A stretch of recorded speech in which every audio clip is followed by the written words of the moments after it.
Should I switch seats? Or? Come and take a seat. So, Harry, it's actually slightly longer than I remembered it. There's a lot to it. How long is the film? 4 minutes and 7 seconds. I counted the frames. And you did most of this work on your own, is that right? I actually did all of it, everything but the sound.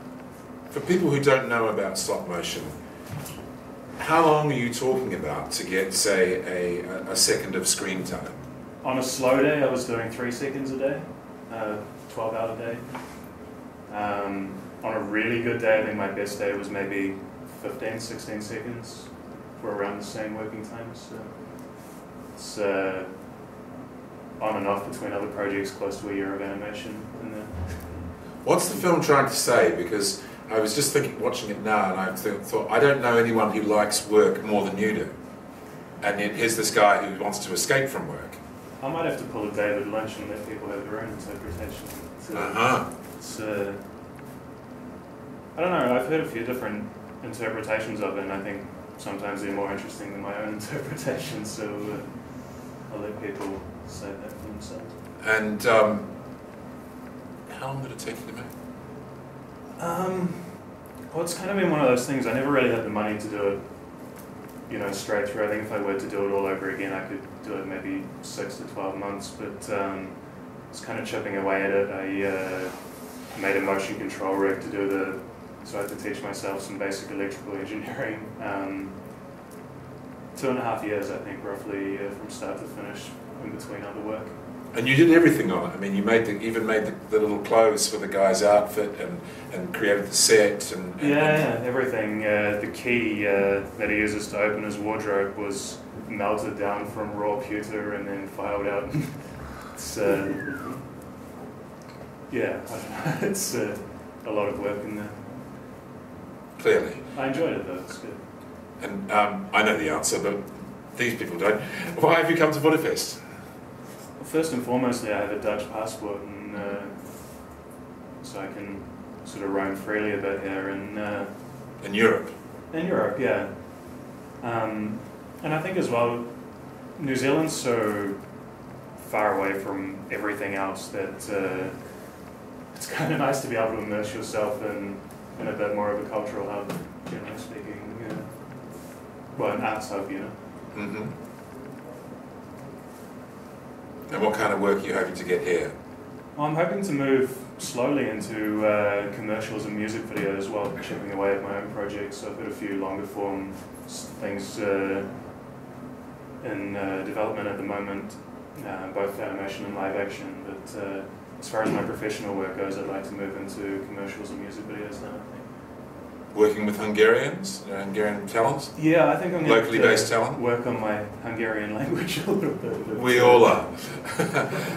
Does anybody, I'm going to throw it over to questions from the floor. Does anyone, having seen the film, David, yes, please. Yeah, I was wondering what your influences were, because it reminds me, I don't know how to pronounce their name, is it the Key brothers or the K brothers in the UK who make these kind of dark animations, sort of Kafkaesque, or Schweinkmeyer, or whether you had any kind of, whether you were maybe brought to this area by, I mean, because it's a wonderful sort of dark piece. I was wondering what your inspirations were. I think most of my inspirations coming from live action. I mean, I approached it very much like you would a live action film. I mean, I tried to keep the camera movements very simple and so on. So, I mean, I watch probably 200 to 400 films a year, depending. So there's a lot of different things that kind of get put in the pot, but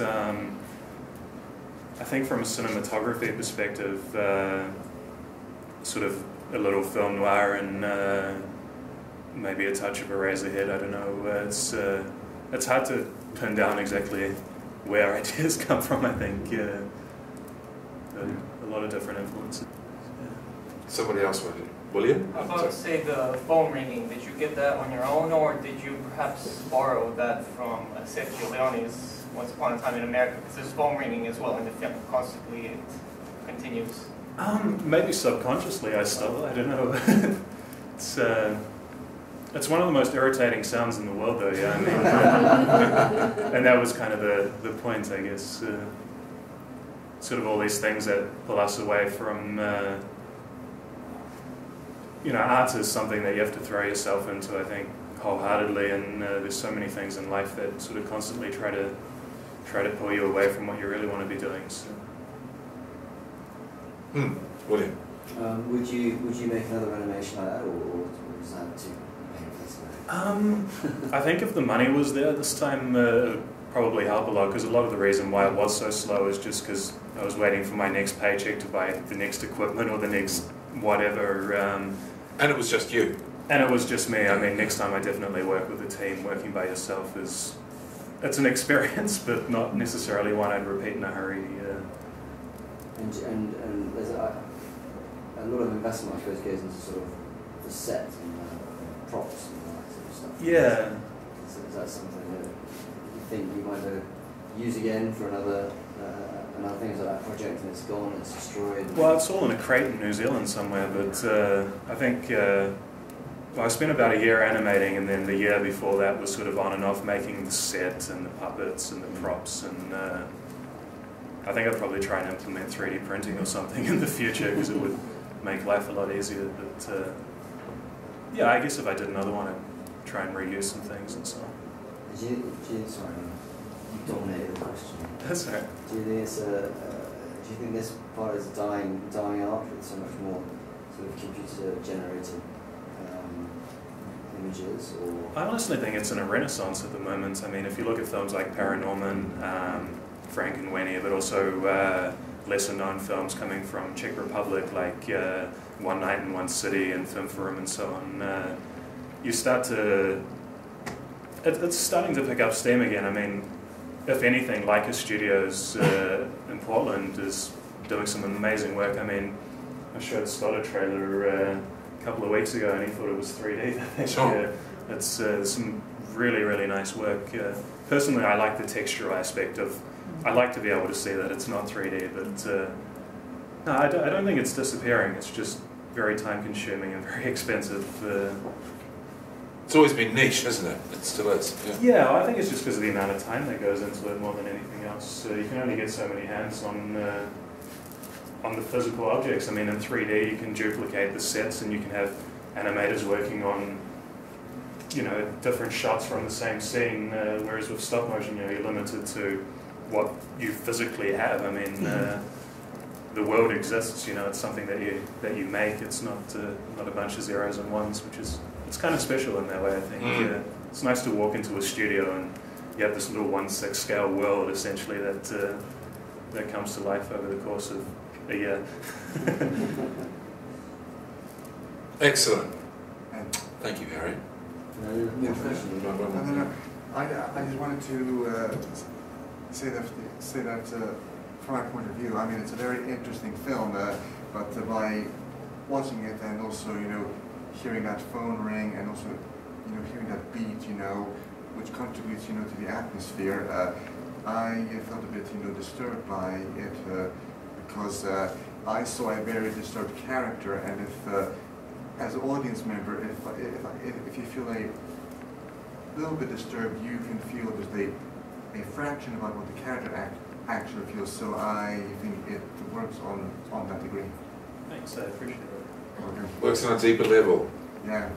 Hey. Where's it going to go from now? Where's the next step?